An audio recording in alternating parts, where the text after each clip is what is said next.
Allow me to welcome you to this very important press conference that we are very keen to hold, our second press conference after the regional war erupted. And of course, allow me in the beginning to thank my colleagues and a number of ministers attending today, as they will take part with regards to their different portfolios and different ministries that have been affected as a result of this war. Let me start by a political viewpoint in the beginning. As I said in our previous press conference, Egypt was very keen from the very beginning to exert its utmost efforts, as will be explained later by the foreign minister, all the efforts needed to prevent this war, because we knew the consequences that would happen in the region as a result of this war. And we really had a great effort to try and stop this war with many countries before it started. However, unfortunately, this war did start, as you can all see. I just want to reaffirm Egypt's rejection of the targeting of the Arab states and the attacks on the Arab states, and we stand side by side by our Arab brothers and sisterly nations that have been attacked, justifiably so, and we confirm our constant support for them. Let me start like in my last press conference. Every hour we are following up on the developments of this war, and we had several scenarios and preemptive scenarios. But like I told you the last time, the size of this war is very great, and no one can predict how long this war will continue, and this is the main obstacle. This is why, as you've seen, we had several meetings and preemptive meetings, and a committee was put in place in order to deal with this crisis, with the ministers of foreign affairs, as well as supply, as well as security, all to plan ahead and have preemptive scenarios. And over the last 2 days, we had 2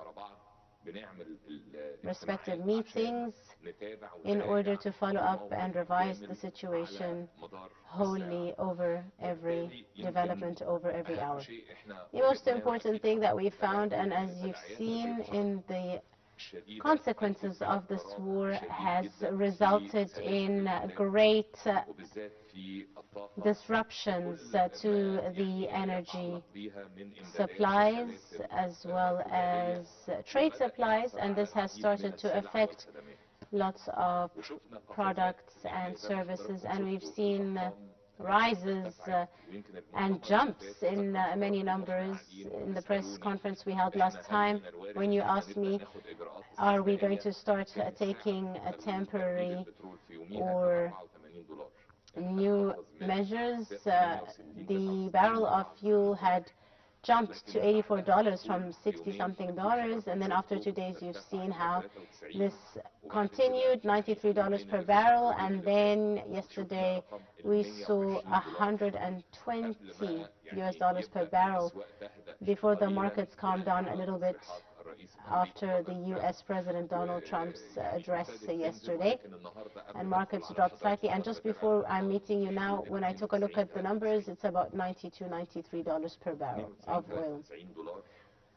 $92, $93, up from $69 per barrel. So this is a great jump and a great rise in these numbers. The problem, as we told you before, we had to choose, and this is very important, and you previously said that we were ready, and indeed we were ready. And we had here on Egyptian stat, we have sufficient supplies. However, the most important thing, we have contracts and future contracts for liquefied natural gas and fuel, but like all the countries in the world, these are futuristic contracts, and of course they have different prices depending on the price of the day of the contract.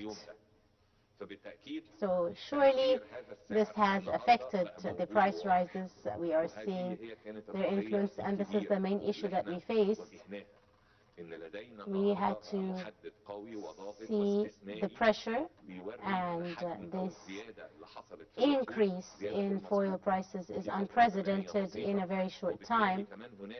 Hence, there are regional instabilities and the lack of future knowledge of what will happen in the future. So we had a very important decision to make, that we had to know that we are fully ready to supply the electricity as well as energy and industry, as well as home uses, etc. And this is what we chose. We don't want to have energy cuts and gas cuts to negatively affect the Egyptian economy. So, and this is what we've heard from all the companies and industries and investors. Please, we do not want any disruptions to our production lines, because when this happens, this definitely affects us negatively and takes time to make up for this. So we had two choices: either to decide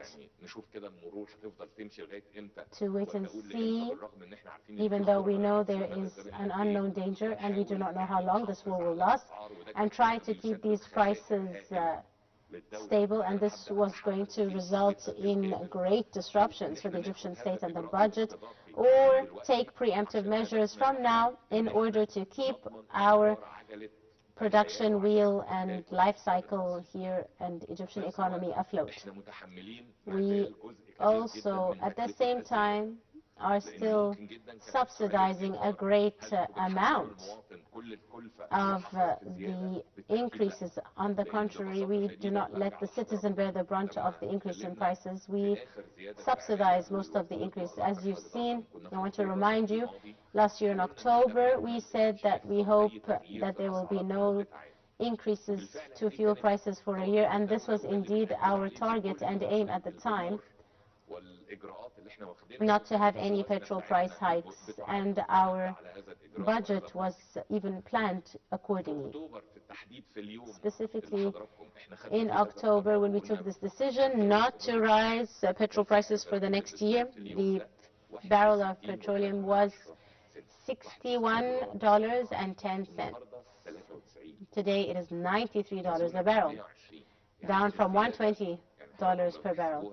So this is about a 50% rise, from 61 to 93, which is today's price. So obviously the state is subsidizing a great portion of this price hike, and the Minister of Petroleum will definitely explain this further.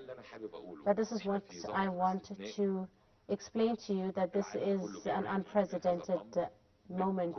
The whole world is really struggling, and all the countries around the world have taken similar preemptive measures and price hikes for their petroleum products. And hopefully, God willing, when this situation stops, we will revise, of course, these decisions after the war hopefully ends. And this is what I said the last time. I said that this is just unprecedented situation, and I'm confirming, if God allows, that this war ends tomorrow. We will take a little bit of time to deal with the repercussions of this war, but what I want to confirm is these decisions, we took them in very extraordinary conditions, and God willing, after the end of these extraordinary conditions, we will revise these decisions and decisions. At the same time, us as a state, we also took very quick preemptive measures and decisions with regards to taking a look at some of the budget cuts for the government's budget, and the Minister of Finance will update you further. The Prime Minister, I have decided to freeze some of the state budget needs, and we are going to prioritize and relocate this money with the Minister of Finance. Again, he will discuss this in further details. So we as a state are working towards this issue and will continue to make sure we rationalize our energy sources, and we affirm and confirm that this must be very clear, and we will allow these measures to continue in order to decrease pressure on our budget. On the other hand, these decisions, it's very clear that they have decisions on inflation and, of course, have consequences for the Egyptian citizen. And we were very cautious and very careful to discuss some measures that we can take in the near future to protect, socially protect Egyptian citizens, specifically lower income earners. And we had announced just before the month of Ramadan that we will have a certain figure, an amount of money for 15 million families, 10 million families from lower income earners, which will benefit, and 5 million families from the Takaful and Karama program, which will be given a £400 exceptional fee for this month of Ramadan and Eid, and we will increase these for 2 more months, specifically for these segments in society till Eid al-Adha feast, in order to subsidize and allow us to help the citizens as much as we can. As we said, God willing, we will also meet with the President and discuss the new budget, and we will also announce the increase in salaries and wages. Again, we are confirming the need to continue vigilantly taking a look at markets, preventing monopolization or the development of monopolies. The state is going to take measures in order to direct that any monopoly or any price hikes or the government will take measures, even up to martial law, with regards to any practices that will develop unnecessary or unneeded shortages or monopolies. The state will not allow for this to happen. The state will not allow the possibility of monopolies or profiteering as a result of the developments. Another thing I want to confirm is that we are constantly in touch, and we are discussing with the governor of the central bank our financial budget and our financial budgets, and we are, of course, discussing the need to continue decreasing inflation. Also, our exchange rate, we have had discussions surrounding the exchange rate. Of course, any effects on these issues, these are just hopefully temporary. But thank God the government with the central bank are working together in order to ensure that all the foreign currency reserves and the foreign currency needs for the state until this moment and for the near future are available. We are entering this regional crisis on a much stronger footing than we have previous crises that we faced as a result of regional instability. We are working and keeping our productivity up to continue our growth rates and our predicted economic growth rates that we are hoping for the Egyptian economy, and I am confirming that we are constantly in discussions with the governor of the central bank in this regard.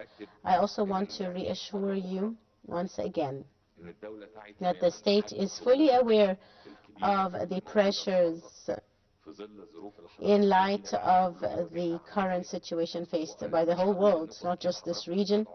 And I know you're all keeping up to date with all the developments and all the changes globally. And at the same time, we as a state, as a government, we are asking you and asking the Egyptian citizen to please bear with us. And obviously, we have to take these extraordinary measures that we did not want to take.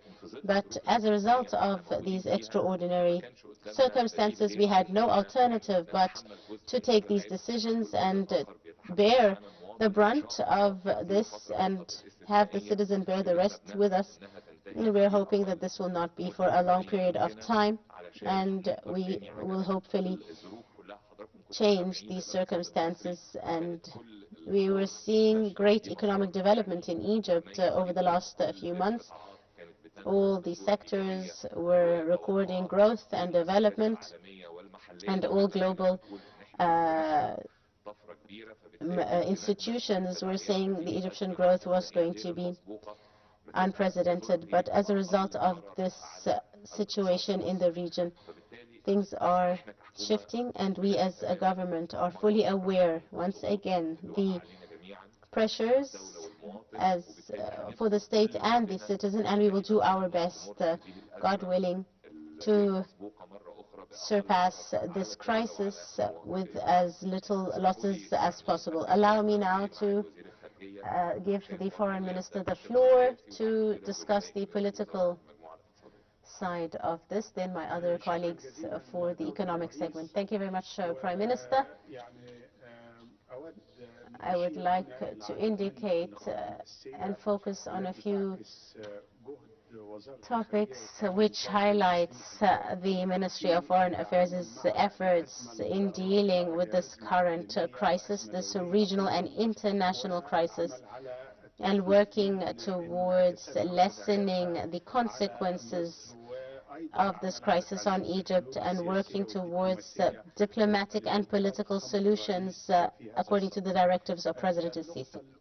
The first issue is a repetition of what the Prime Minister said, is that Egypt, as the Prime Minister said earlier, Egypt has tried and exerted great efforts in order to negotiate with all the parties and prevent this war from erupting, and worked towards de-escalation. However, unfortunately, these efforts were not fruitful. Even though Egypt negotiated with many countries, specifically Oman and Qatar, however, these negotiations were not fruitful and did not result in the desired results, which resulted in this current crisis erupting. Secondly, is obviously the recent efforts. Egypt had warned previously that this crisis erupting will lead to very negative consequences, not just in the region, but in the world as a whole. And this is unfortunately what we are witnessing at the moment, as we are seeing that political and diplomatic solutions have come to a dead end and this war erupted.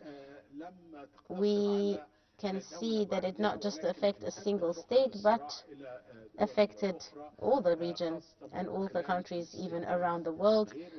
And even the attacks that are totally rejected and unjustified on Arab states and Gulf states, this is including Jordan as well, Jordan and Iraq, and all these attacks of other countries like Azerbaijan and Turkey. As I mentioned before, these are unjustified attacks and totally cannot be justified or accepted whatsoever. And obviously, as President al-Sisi said during his calls with different leaders from the Gulf states, as well as the King of Jordan and the Iraqi Prime Minister, that Egypt will stand side by side and support these brotherly nations in solidarity with them and refutes these attacks. Unfortunately, as I said earlier, this conflict has escalated, which, God forbid, if this escalation continues, this will result in regional war, and this is what we are trying to prevent, obviously, through our negotiations and diplomatic ties and communication with different regional parties. As we warned earlier, we said that this war and this crisis and the failure of diplomatic and political solutions will lead to greater instability and insecurity in Egypt and chaos in the region. And this will also have economic effects, not just in the region, but all around the world. As the Prime Minister said, the energy prices and food security and energy prices have seen the greatest problems, and also the rise in energy prices and fuel prices. And we all know, of course, the uncertainty, ambiguity, and logistic insecurity, the attacks and the constant threats of the waterways and transportation and shipping routes, and of course the increase in insurance prices. All of this has resulted in negative effects on our energy prices and has also decreased the global economy and global growth. The fourth issue,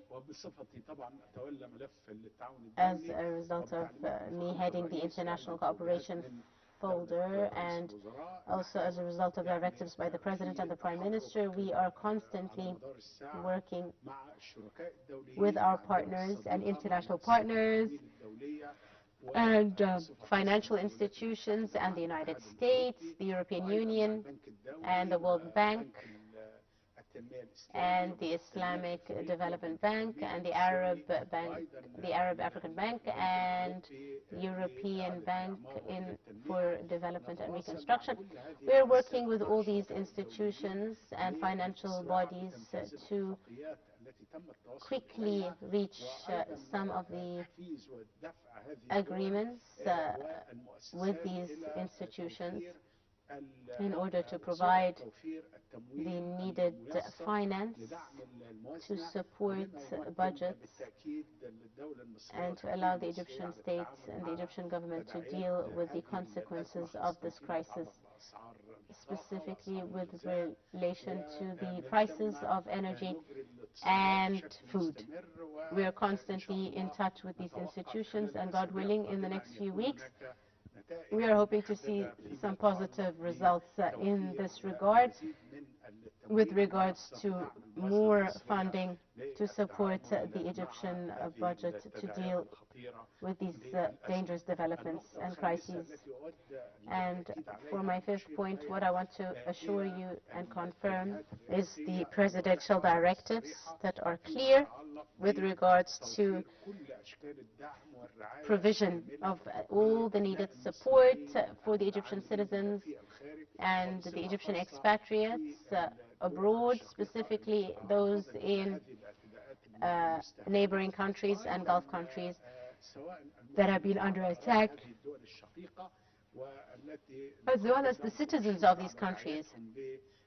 And of course, we are very grateful for their support of the Egyptian expatriates on their lands and in their countries, and those who are still stuck and those who are unable to return home, and those who are unable to return for whatever reason, whether tourism or transit or work. We are daily following up on their situation and the situation of the Egyptian expats and Egyptian communities in these different countries. So far, they are fine and their situation is fair.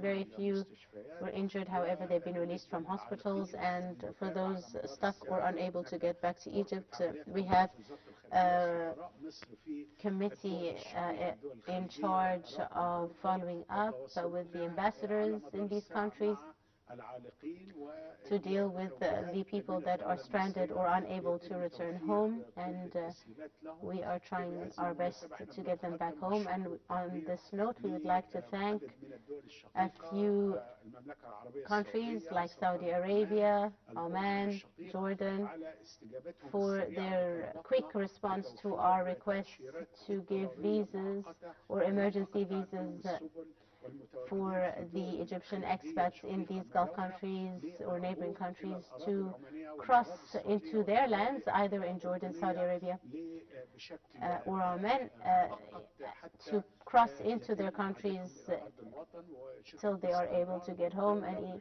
Egypt Air and the state is following up on all these provisions in order to allow these Egyptians to be able to come back home. And of course, we are dealing with any problems that arise, and this is as a result of the directives of President al-Sisi to care for all the Egyptian community and Egyptian expatriates overseas, to allow them and give them their consular services, and transportation of stranded citizens is also occurring, specifically for the Egyptians that are there to work. And so far, they are well and under the care of the governments of these states and nations they are in. To conclude, surely Egypt will continue all its efforts and sincere efforts in order to reach a resolution under the directives of President Abdel Fattah al-Sisi, in order to work with all these nations, either in the region or international countries, to work towards a ceasefire and an end to this war as soon as possible in order to eliminate the consequences of this war. And we are hoping that the recent U.S. address by President Donald Trump is positive, and we are hoping that this will give a positive push in order to build on further negotiations and to reach diplomatic resolutions. Once again, military resolutions never work and must always get to political or diplomatic resolutions to these wars and to these conflicts. We are hoping that our efforts and the efforts exerted sincerely by Egypt in this regard reach an end to this war that we're seeing is a great loss to everyone, and the whole world is losing, and all the regional parties, and even the people in the war are losing, and so are we. And hence, there is no other way but political and diplomatic resolutions to end this war as soon as possible. Last but not least, once again, we will continue following up on President Sisi's directives in order to continue following up with all the parties and to work on the Arab security. And the Egyptian national security is directly related to the Gulf states and the Arab nations' security. They are not separate, and we have lots of ideas and initiatives held by Egypt in collaboration with different Arab nations in order to push forward the issue of the national security of Arab nations, or Arab national security. And of course, we have had several agreements in this regard in other summits held previously, including the Sharm el-Sheikh summit in 2015, and how we can revive these initiatives and have a force, an Arab integrated force to ensure Arab security, and this can only be reached through collaboration and coordination between Arab nations. And also, any regional plans or security plans cannot be done by any external member. Only Arab states must have the main dominant voice in decisions related to these security issues. As a result of some of the already decisions that were taken before, for example, in the Cairo summit last September that was held by the Arab League, that which was said by a communique released by the foreign ministers of Arab states, saying that no plans or future plans in the region can occur without the involvement of the Arab nations. They must have the priority of the decision-taking and, of course, discuss issues related to nuclear proliferation agreements, in order also to discuss issues related to national sovereignty and the issue of protecting different nations and the complete rejection of any militias or mercenaries outside of these countries to play a role. Even if the security forces of that nation is weak, they are not welcome to enter, as this will have great consequences. Thank you very much. Minister of Finance. Thank you, Prime Minister. To add to what you said, sir, I would like to quickly point out a few issues.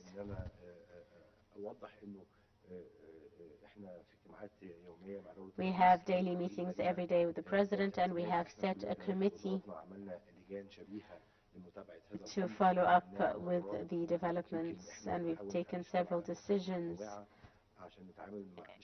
in order to have preemptive decisions and collaborate together with different ministries in order to ensure that foreign currency is available and sufficient funding is available for energy funds and to keep the industry and productivity and manufacturing and trade and investment afloat.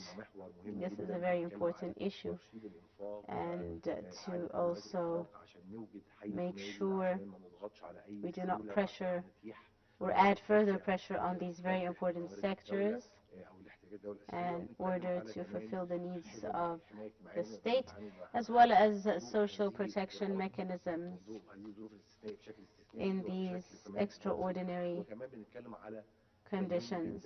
And we're also discussing the importance of economic development and our daily protection work. This is our vision in general, which colors our daily work. To just shed more light on a few issues, this year, like the last few years, we had several plans in store, and we had already bought supplies in previous prices, and we have contracts, and this definitely helped us and will continue to help us in the next coming period in the last quarter of this current financial year, as we have secured over 50 million barrels, which is more than half our needs, and the rest of the barrels obviously will be affected by the current situation, but we are lucky that we had already bought in advance as according to our plan. Another very important thing, as mentioned by the Prime Minister, is the issue of working towards deciding on budget cuts for state budget. We've laid very clear points where we have decided in some areas we can delay spending in order to use these finances or this money for other sectors that are more important at the current time, like energy production and industrial support, so no one can feel any of the pressure in this regard, as we are reallocating our priorities. For example, We've delayed issues related, for example, to training. We've related other issues like travels abroad. Some of the new projects that were going to be launched have also been delayed or slowed down. But anything that is critical or needed at the moment, we will continue, and its funding is still available, and this is very important in order to relocate our finances to important issues like medicine, food supply, and energies. Another important issue is the directive, as we said, and we even spoke about this in a press conference where we discussed social solidarity and the issue of financial assistance for the 10 million families with low-income earners and the other 5 million from the Kafala and Karama program. And we had £400 released in Ramadan and for Eid, and we will continue these £400 for the next 2 months in order to assist as much as we can. And this is going to cost the state about 20 million Egyptian pounds, but this is very important and a priority in order to alleviate the pressure on the Egyptian citizen in the near future. I'd also like to say another important issue is that we are keen, since over a month we have spent over 18 million pounds in different programs related to treatment and medicine, farmers, etc., in order to assist low-income earners, and we will continue this financial assistance for the next 2 months. Another issue that I'd like to mention is the continued work towards restructuring and how this restructuring will assist in economic development and growth rates and assist with the producers and investors in Egypt.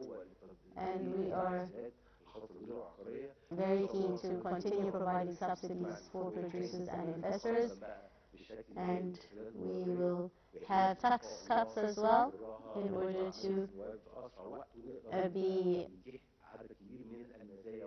approved by Parliament first, in order to ensure that the load and the prices will be decreased for producers and investors. Also, the duty-free and duty taxes also will see some decreases. We have a new financial budget which will be presented to the President and the Parliament for their approval as the Prime Minister, and next week we will discuss in further details wage increases and salary rises. Hopefully they will be much more than inflation figures, and hopefully they will be good, and obviously more for the education and health sector as well for the upcoming financial budget for these two very critical sectors. My message here is that we will continue on our road and our route to support to investors, industries,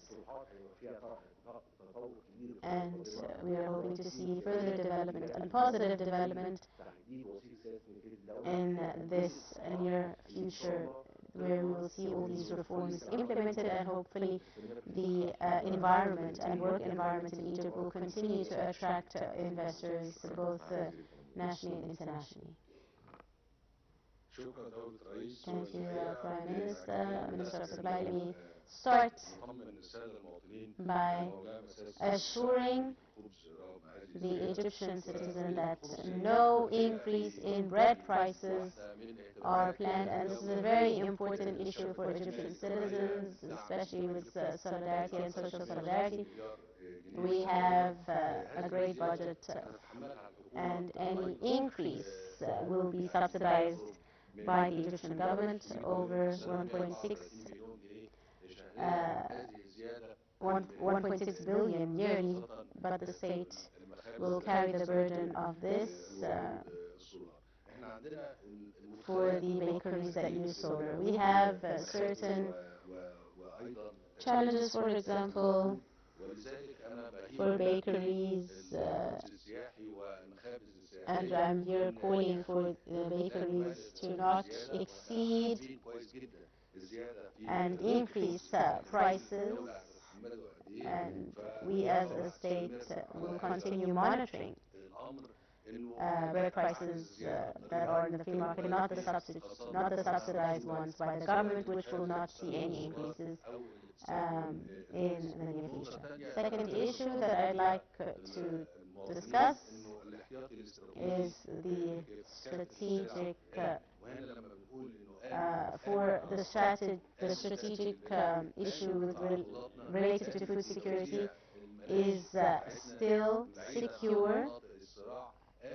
We have security in our contracts, also food supply and food security are still available, and we will continue monitoring any monopolization or price hikes.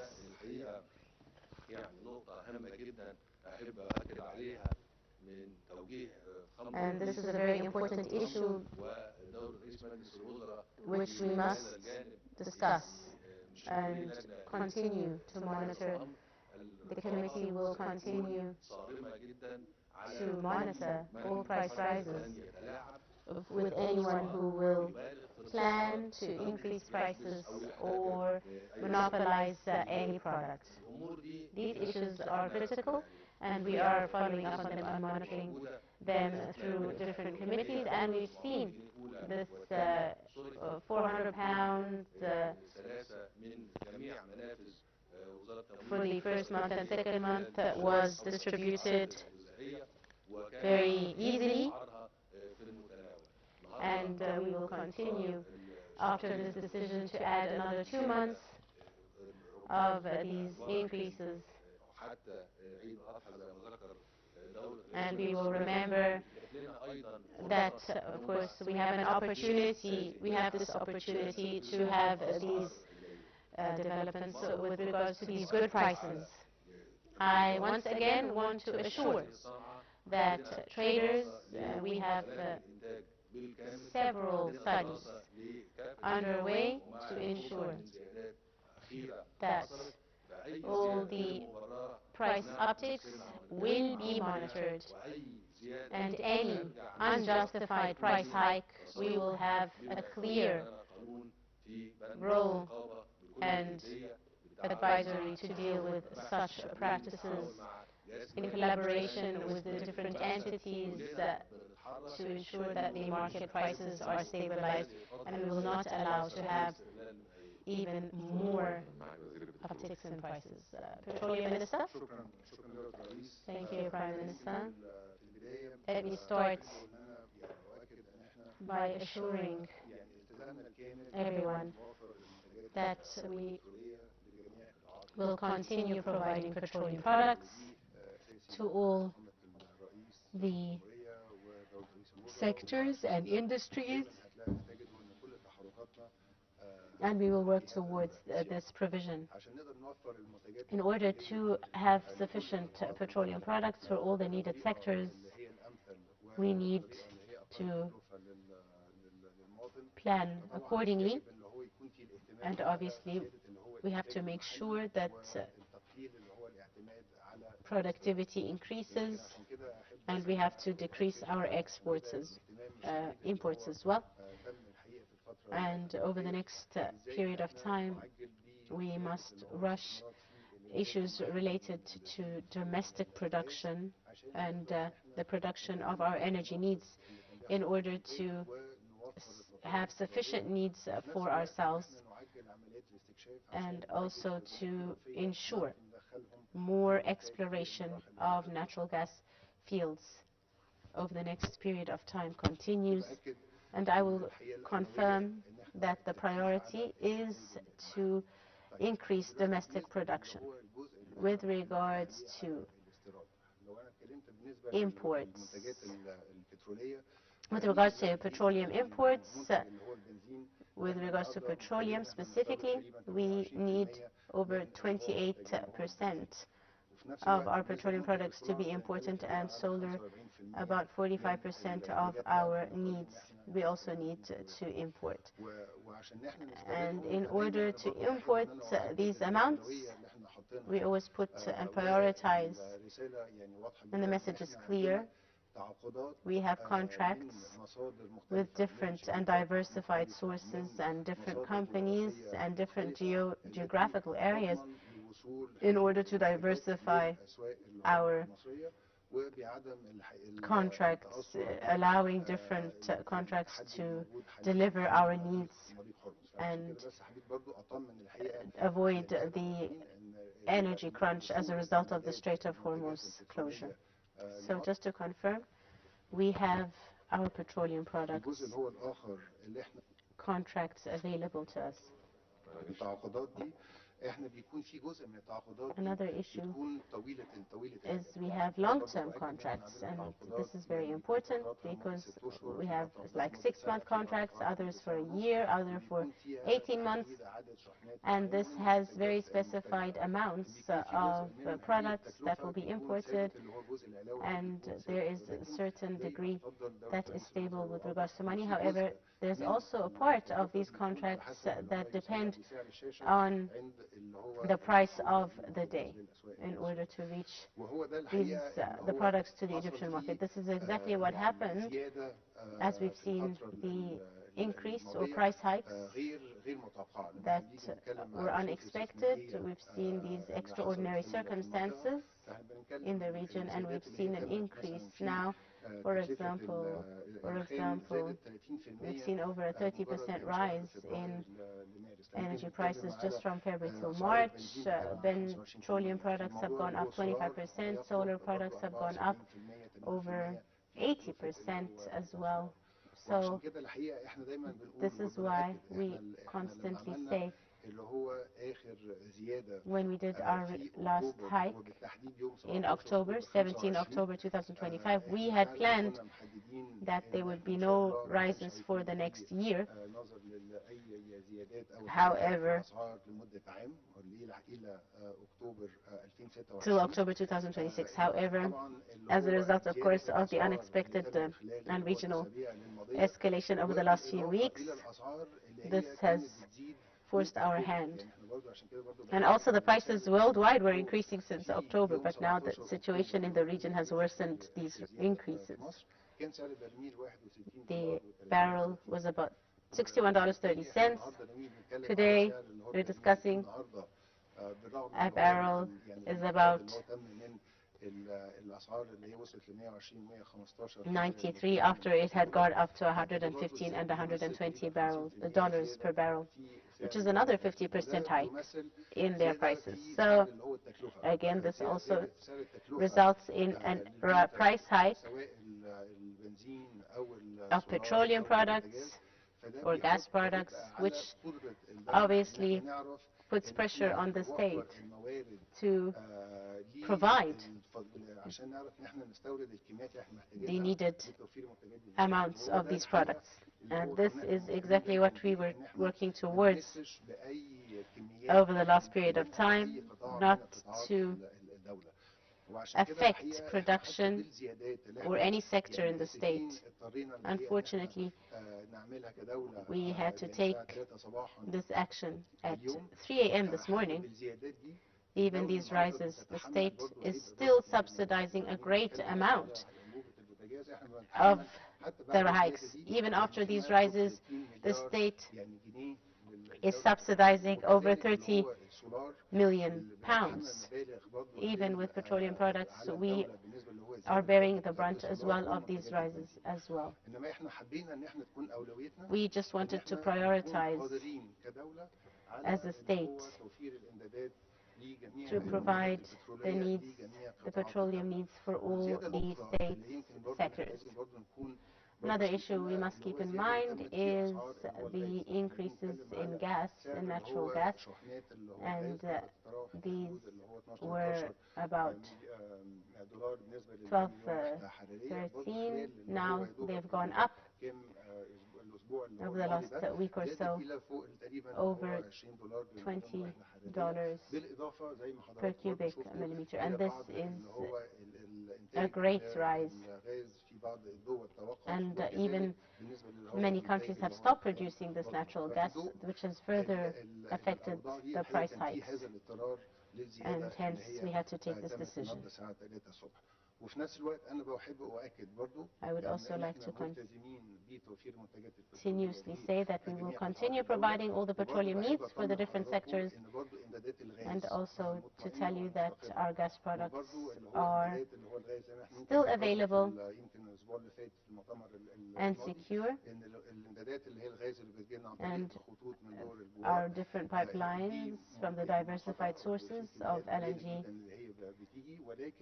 are continued, and as a result of our infrastructural development with regards to importing the 4 ships of reliquefying natural gas, this has allowed us to increase our capacity, and this is what is giving us the ability today to get our needs and provide the needed amounts to our electricity stations and industries that need these products in order to continue their productivity and continue on our route to economic development. Once again, I just want to clarify very honestly the situation, and God willing, we will hopefully revise this issue as soon as the consequences of this crisis end. Thank you very much, Prime Minister. Let me start by saying that these decisions were not easy, and obviously as a result of the last hikes that we saw last year in October, even the committee that was in charge of these hikes and the Prime Minister and President said no rises in prices were expected for the next year. However, as a result of the extraordinary circumstances, this has resulted in the need for these prices, as we've seen. And as you said in the last press conference, you said we might need to take extraordinary, temporary decisions, and the government will deal with all the changes if needed in this decision. I'd just like to remind us that the government, this is the first time the government said this, that the government might have to review these decisions at a later stage because these decisions were taken under certain extraordinary circumstances.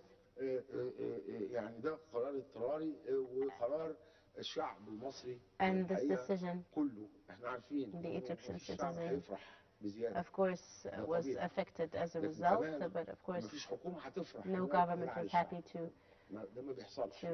upset its citizens. And these decisions were needed under the extraordinary circumstances. As the President said, this the main hero of the story are the Egyptian citizens that have managed to stay afloat and deal with all the turbulence over the last few years as a result of global conditions and regional developments.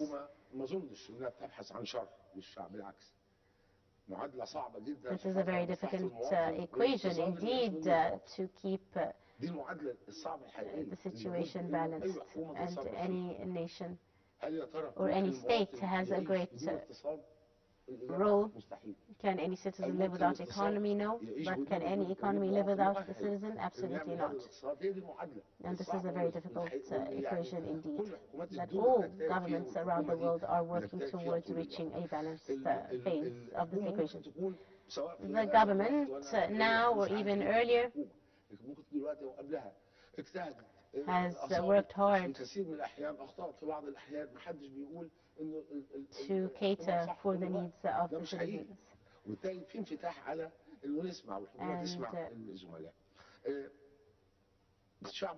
The Egyptian citizens, in light of the developments, we have to confirm from 2014 till today, over 12 years have passed. Over half of these 12 years, there was great insecurity and threats to different sectors. In August, for example, 2019, we saw an attack, and we have had over 6 years fighting against terror and fundamentalism as well. And this played another challenge for the Egyptian state. Half of this time we've worked, the state has worked to fight against this. And also we had international difficulties as a result of the post-revolution period where we had some turbulence with decisions.